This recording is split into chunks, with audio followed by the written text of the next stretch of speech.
ಅಕಾಲಿಕ ಮಳೆ ಉತ್ತರ ಕನ್ನಡ ಜಿಲ್ಲೆಯ ಜನರನ್ನ ಹೈರಾಣು ಮಾಡಿದೆ. ಒಂದು ಕಡೆ ರೈತರ ಸಮಸ್ಯೆ, ಇನ್ನೊಂದು ಕಡೆ ಮೀನುಗಾರರ ಸಮಸ್ಯೆ ಈಗ ನೇರವಾಗಿ ಪ್ರವಾಸೋದ್ಯಮದ ಮೇಲೆ ಪರಿಣಾಮ ಬೀರಿದೆ. ಆ ಕುರಿತ ಒಂದು ರಿಪೋರ್ಟ್ ಇಲ್ಲಿದೆ.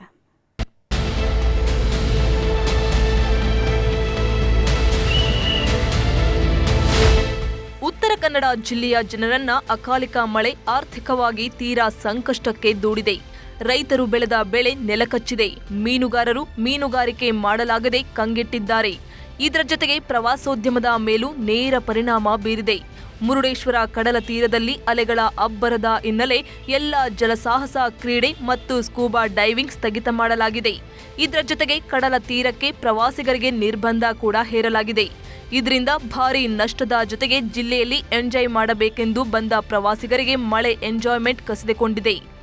महाराष्ट्र रायगढ़ से आए हैं और इतना एंजॉय करने के लिए आए थे, लेकिन बारिश की वजह से कुछ एंजॉय नहीं कर सके। बीच पे गए तो बोटिंग नहीं करने को मिली और मंदिर में भी गए तो बहुत बारिश में भीग गए, तो थोड़ा जो एंजॉय करना था वो तो नहीं हुआ। ಇನ್ನು ಉತ್ತರ ಕನ್ನಡ ಜಿಲ್ಲೆಯಲ್ಲಿ ಬೀಚ್ ಪ್ರವಾಸೋದ್ಯಮವೇ ಅತಿ ಹೆಚ್ಚು ಆದಾಯ ತಂದುಕೊಡುತ್ತೆ. ಆದರೆ ಈಗ ಅಲೆಗಳ ಅಬ್ಬರ ಮತ್ತು ಅತಿಯಾದ ಮಳೆ ಪ್ರವಾಸಿಗರ ಖುಷಿಗೆ ತಣ್ಣೀರು ಎರಚಿದೆ. ದಾಂಡೇಲಿ, ಗೋಕರ್ಣ ಮತ್ತು ಮುರುಡೇಶ್ವರಕ್ಕೆ ಬಂದ ಪ್ರವಾಸಿಗರು ನಿರಾಸೆಯಿಂದ ವಾಪಸ್ ಹೋಗ್ತಿದ್ದಾರೆ. ಪ್ರವಾಸಿಗರನ್ನೇ ನಂಬಿ ಜೀವನ ಮಾಡ್ತಿದ್ದವರು ಸಂಪಾದನೆ ಇಲ್ಲದೆ ಕಂಗಾಲಾಗಿದ್ದಾರೆ.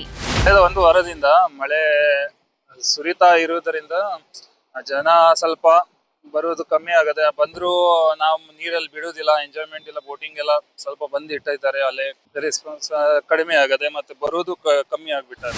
ಒಟ್ಟಾರೆ ಉತ್ತರ ಕನ್ನಡ ಜಿಲ್ಲೆಯಲ್ಲಿ ಸುರಿಯುತ್ತಿರುವ ಮಳೆ ಇಷ್ಟಕ್ಕೆ ನಿಂತ್ರೆ ಸಾಕು ಅಂತ ಜಿಲ್ಲೆಯ ಜನ ಪ್ರಾರ್ಥಿಸುತ್ತಿದ್ದಾರೆ. ದರ್ಶನ್ ನಾಯ್ಕ್, ನ್ಯೂಸ್ 18, ಕಾರವಾರ.